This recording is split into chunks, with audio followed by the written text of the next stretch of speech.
외국으로 가서 성매매업에 종사하게 된 여성을 지칭하는 가라유키상이라는 용어가 있습니다.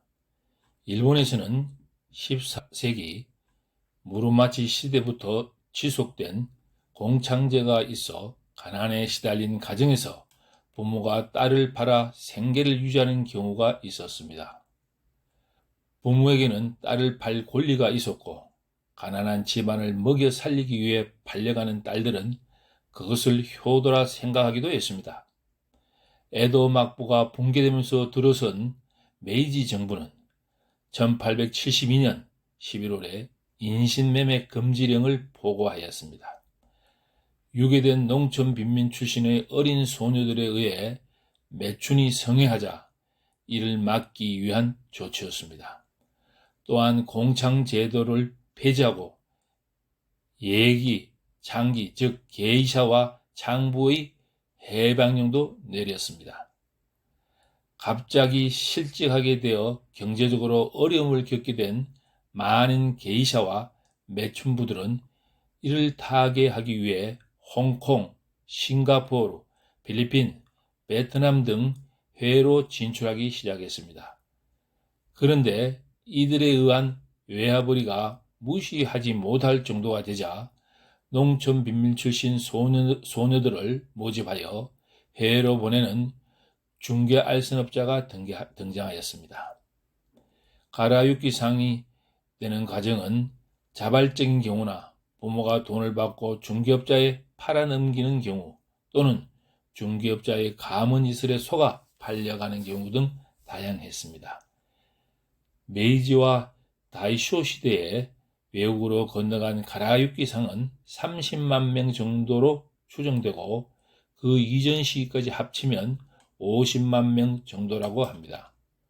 중일전쟁 이후에는 전장에 투입된 군인들의 성적 욕구를 해소하여 점령지 주민에 대한 성범죄 예방 및 성병으로 인한 군 전투력 상실을 방지한다는 미명 아래 군대의 비호 아래 전방에 배치된 군부대 인근에 군이완소가 설치되었고 군이완소에는 일본, 한국, 중국 출신으로 가라유키상과 유사한 과정을 거친 군 이안부가 상당수 있었습니다.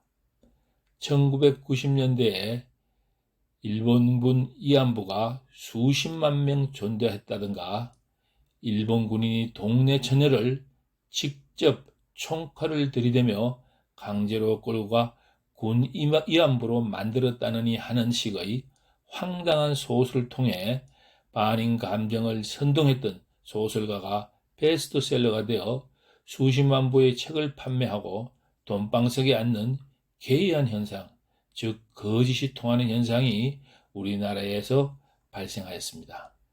군 생활을 경험했거나 조금이라도 관심 있는 분은 최전방에 주둔한 사단급 군대의 후방도시에 성매매를 전문적으로 하는 여성만 수천 명이 있었다고 하면 상식적으로 믿을 사람이 아무도 없을 것입니다.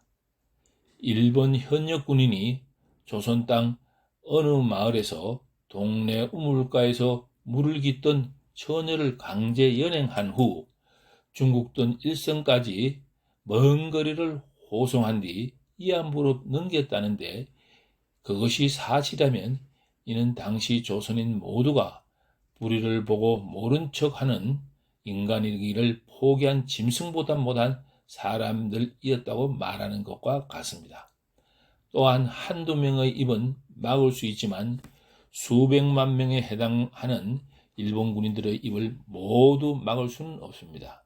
이러한 황당한 선동이 야기하는 정말 큰 문제는 이런 거짓 선동에 묻혀 가려진 진실, 즉 부모가 돈을 받고 중개업자에게 팔아넘긴 경우 또는 중개업자의 가문인설에 속아 팔려가는 등에 대해 아버지, 오빠 또는 어른들이 자신들의 무능 또는 방관에 대한 사회적 자성의 시간을 전혀 갖지 못하는 점입니다.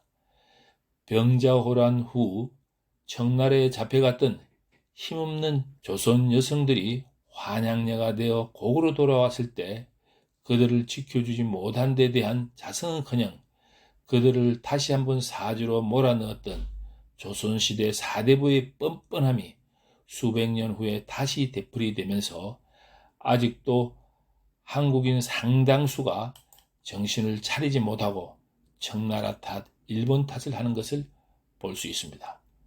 모두 내 탓이오라고 말하면서 다시는 동일한 역사적 과오를 반복하지 않겠다는 결기를 사회 구성원 모두가 함께 다지는 진취적인 사회적 풍토가 조성되었으면 하는 바람입니다.